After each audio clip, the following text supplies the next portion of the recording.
Hey, don't swipe.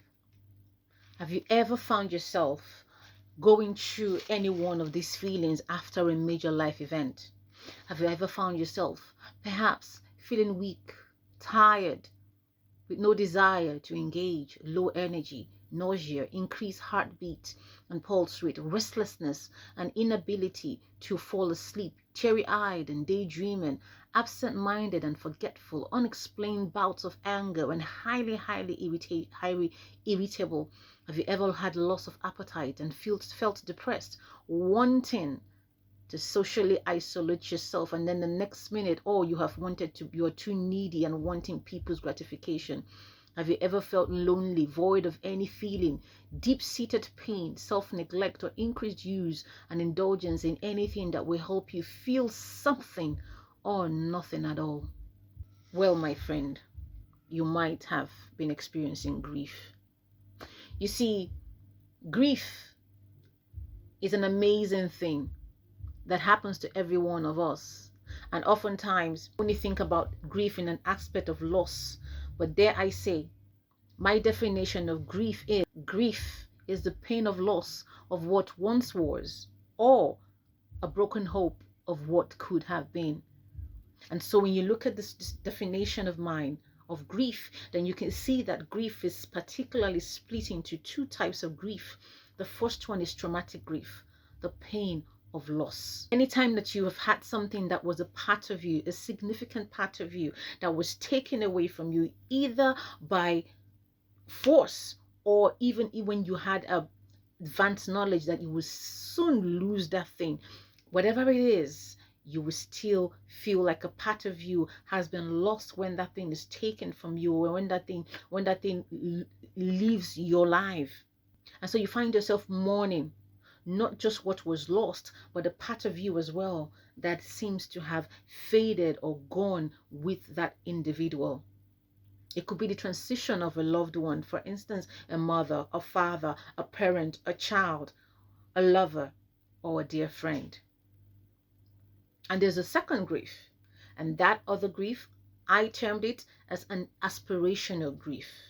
An aspirational grief can take place at different points and aspects of our lives.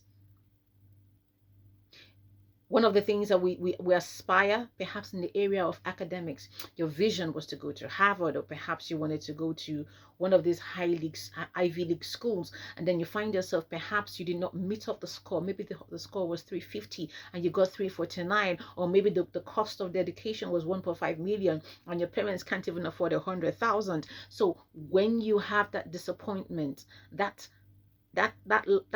denial, or something that happened to deny you of actualizing your dream of going to an Ivy League school, it can cause disappointment in that area. Another area where disappointment comes in is in the area of motherhood. A lot of us as women, perhaps you wanted to be a mother by 25 and you thought to yourself, by the time I'm 35, I would have had all my children, and I'm going to concentrate on raising them and also doing something for myself. And here you are, you're 40, and here you are, you're almost hitting menopause, and you don't have a single child to show for it. And oftentimes it is not that you haven't never been pregnant. It is just that the conception process, the pregnancy has not gone from conception to the point where you have actually seen what you had wanted to see at the end of 9 months. Maybe something interrupted the pregnancy journey 3 months into the line, 2 months into the line, 6 months into the line, and over and over and over again. And it seems that your body keeps failing you. Like I spoke to a client of mine. I told her, have you, after the pressures of losing multiple conceptions and miscarrying, one of the things I asked her, have you taken a pause? Have you taken time to grieve and to mourn what you have consistently lost? You lose the first one, you cry again to get pregnant, you try again to get pregnant. Sometimes you need to take a break from it all and mourn and forgive your body and show your body that you still love your body. I know that we have tried this process over and over again, and I know that we are disappointed, but I want you to know that I love you, and I love that this life I was given the opportunity to live on earth and have my human experience embodied and encased in you. Have you taken that time? Grief.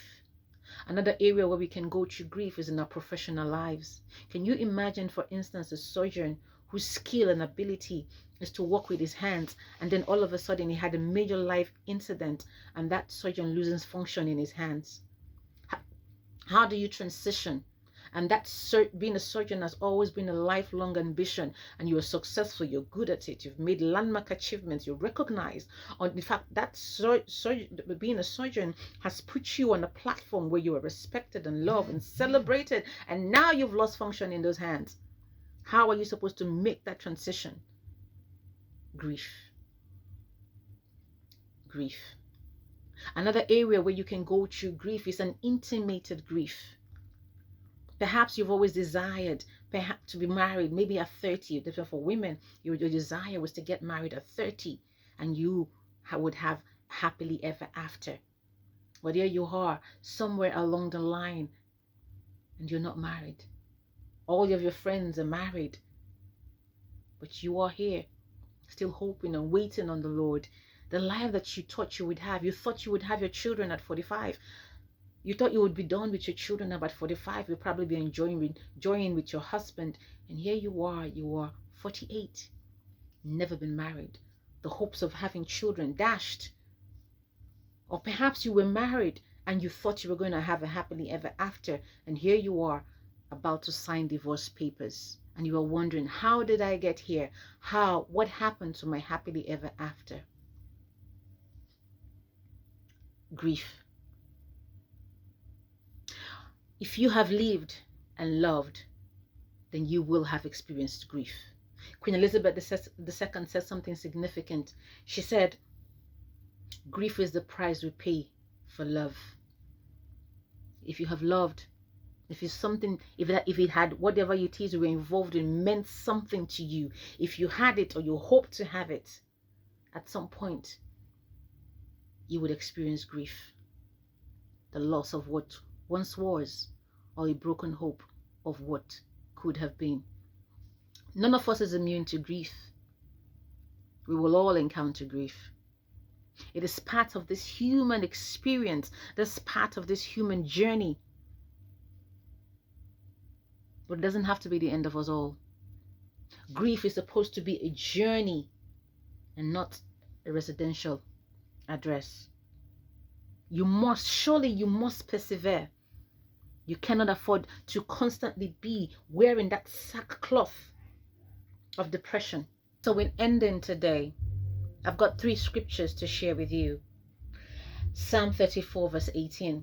The Lord is near to the brokenhearted and saves the crushed in spirit. Psalm 73 verse 26. My flesh and my heart faileth, but God is the strength of my heart and my portion forever. Matthew chapter 5 verse 4. Blessed are they that mourn, for they shall be comforted. So dearly beloved, be comforted. Stay blessed.